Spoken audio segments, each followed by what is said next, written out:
Hello, everybody, and welcome to the Cyclical Investors Club YouTube channel. Today, I'm going to analyze United Parcel Service stock, UPS. I had several requests for this one, so I was like, if people really, and I could see why, just glancing at it. So I kind of bumped it up to the top of the list, and I'm going to do a video analysis of it. If you have a stock you would like me to analyze on the channel, put your request down in the comments section and I'll get it on my list. And if it's in the S&P 500, I post those on YouTube for free. And if it's not in the S&P 500, I post those over on Patreon, which is $5 a month. And then if you join Patreon, you get a big discount to the full Cyclical Investors Club service over on Seeking Alpha. Those links are in the description.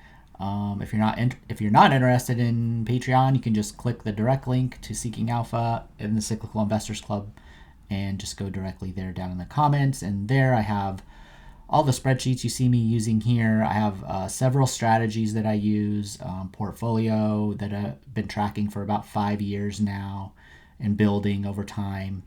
And you can chat with me basically any time of the day. And all kinds of other stuff. I have strategy explanations, learning how to invest, all that sort of good stuff is there.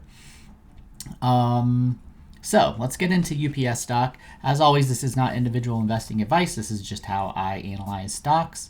And I'm basically just sharing with you what my process is when I look at a stock and I'm considering whether to buy it myself.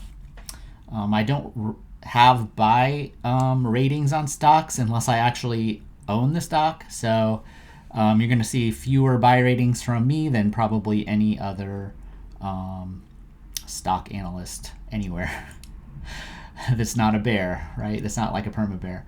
Okay, so I always like to begin by looking at any past coverage I've had of a stock. I've only written one article on UPS back about a year ago. I was reviewing it. I had a hold rating on it based on, and I'll show you some of it, but it was actually a pretty bearish article. I mean, like even right here, I'm like, UPS will miss earnings this year, basically, and we'll likely have a recession. We haven't had a recession yet, and I don't think I calculated that into this article, but you can see the stock is down about 20% since I wrote this article, and it was pretty much a warning article when I got into the meat of it. But the good part about it is, and I'll show you kind of what I was trying to show people. So if you look at this, I show these bigger growth years are really explained by tax cuts and stimulus. You guys hear me talk about this a lot, right? And then at that point in time, this was the end of 2022, 2023, I expected a bust with earnings. And I got maybe not a lot of pushback, but some really hardcore people that really liked UPS or thought I was, out to get UPS or something. When I put this thesis out here, and I haven't really looked at it too closely since then, but then I went down here, and so I tried to model out for everybody kind of what the trend was before that. I added some inflation adjustments to it from the COVID stimulus, and so I estimated that if you're just going to put out like a baseline expectation, it would be more like $10 a share for this year rather than 12. And so, I mean, I had a pretty good explanation of what I thought would happen. And this is what happened. It turns out I should have been a little bit more bearish. So when we look at what actually happened here. So now they're only expecting about $9 a share, and they probably still have one more quarter to report. So this ended up being worse than expected.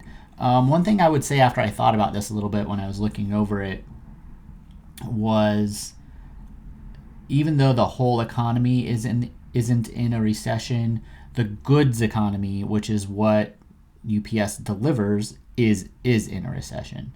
So for this individual stock, when I did my previous analysis, I didn't factor in, even though I mentioned a recession, I didn't actually factor that into the analysis. I was trying to be as kind of fair as I could, because there really hadn't been any weakness yet, to see, but I wanted to warn people about it. So I think overall, I mean, I got this one mostly right. It would have been better if I would have had a sell rating on it, but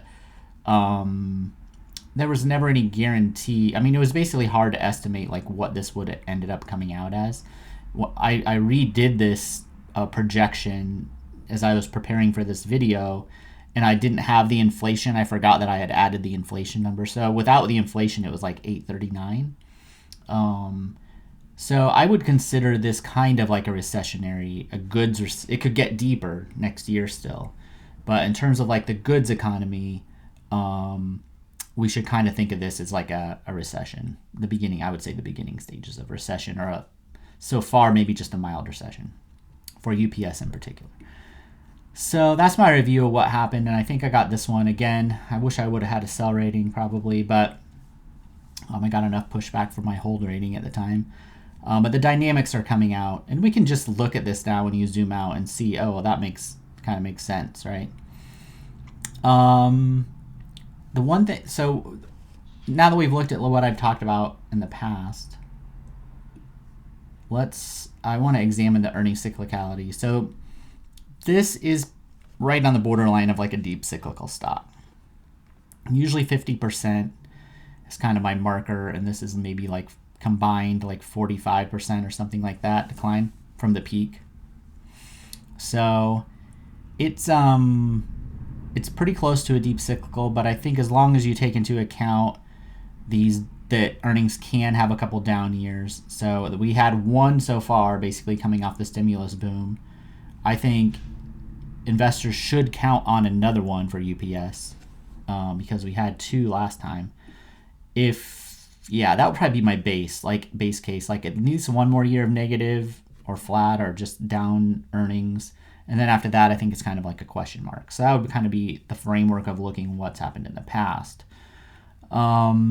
That's not going to play too much into this analysis because I think the issue for me with UPS is actually not the recession risk at this point. Now, when I'm just talking to other investors, then it's important to point these things out to them.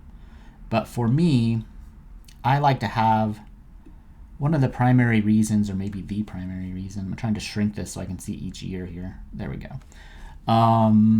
Of owning stocks is that they can rate, the high quality business can raise prices and to make up for inflation, right? So that is the key benefit of owning a business, a stock, rather than owning a bond. And so I want to have earnings growth. Usually long-term inflation is averaged in between 3 and 4% over the very, very long term. So for me, in order for a stock to work as like a quality business stock, I want to have pretty decent confidence that they can have at least like above 4% earnings growth per year. And this is ultimately where UPS falls short. So as I was pointing out, if we just take this recession out of it and we don't even look at it or don't consider it for earnings growth, and we shorten this to maybe 2012, and then we go pre-pandemic so we don't have to deal with that, and then we just omit this tax break year because taxes were lowered, so they earned more money that year. That's not sustainable earnings growth. And then you look at their earnings growth of what they've done. You look at share buybacks, which they had a little bit. So when I run the numbers on all that to try to get an earnings growth rate, it comes out in between 3 to 4%. Depending on how I do it, it's like 3.3 to 3.6 usually, depending on kind of the time frame that I look at and what I decide to exclude and things like that. But it's almost any way I do it, it's in between. Earnings growth is in between 3 or 4%. I'm not sure what FastGraphs actually has. Let's just see that's very long term. They have 7, but I mean, this is bygone era, right? So if we shorten it up here, we're down to 6. And then remember, if we took this out, it would really, and then we didn't think about the stimulus money, it really kind of lowers it. So I'm more conservative for sure, but I think I'm more accurate. And there is a reason to think that when you look at this is the 3-year revenue number. So, and this actually would include the COVID boom years, right? It's still only like 13%, and it's falling right now. So, um, that it is pretty much in line with this sub 4% ish earnings growth rate, compounded earnings growth rate. And so I don't see anything to make me think that over the long term they're going to be growing more than 3 to 4%. So for me, I don't want to own a stock that isn't going to really grow at all. I mean, that's really no growth. That's no real growth at all. That's just keeping up with inflation. So if you were going to buy a stock like this, you would want it to be really cheap. Now, right now, if you use this earnings growth rate with the current price, I get a 10-year CAGR, which is like 5.4%. That's the same as, about the same as the S&P 500 in general.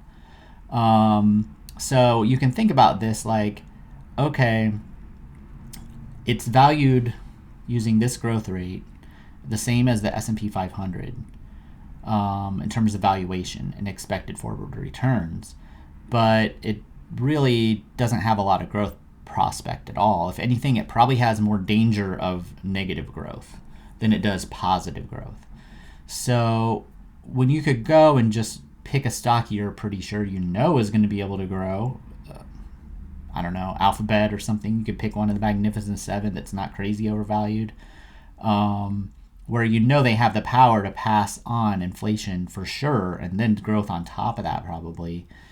Or even just taking the index as a whole and saying, look, I'll take the average of all these businesses. That to me is more attractive right now than owning an individual business that just doesn't have very much growth prospect over the long term. So for me, this one's just an avoid now. I wouldn't even, unless I thought that they found a way to grow earnings at a faster rate. Maybe if they got earnings growth over 5% using my method of calculating it, and then also the price fell a lot, then I would consider buying it. But really, it would need to, even then, it would probably need to fall, like, just eyeballing it here, like 40% probably. So, I mean, I can do it if you want. I can check, actually. Let's just see. So we want this above 8%. So we'd be looking at maybe 82, 83. So about $83 a share is where you wouldn't want to buy it until $83 a share if this earnings growth rate didn't bother you at all. So that's still, a significant sell-off. It's not down there yet.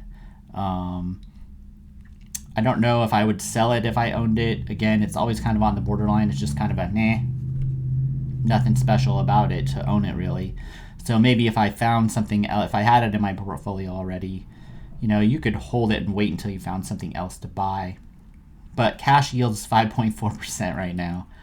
So, yeah, I mean, honestly, I'd probably sell it and just hold treasuries or something. All right, so that might not be the news people want to hear about UPS, but for me and the way I think about the reasons for owning a stock, which is the ability to keep up with inflation and then have some more growth after that. Also, they get pretty dangerous when earnings growth gets this low, because if it ever tips negative, then you can have serious losses in the stock price and the value of the stock. So that's an additional danger. I think that's it. If you guys have any questions, put them in the comments. I'll try to answer them, and I will see you guys all in the next video.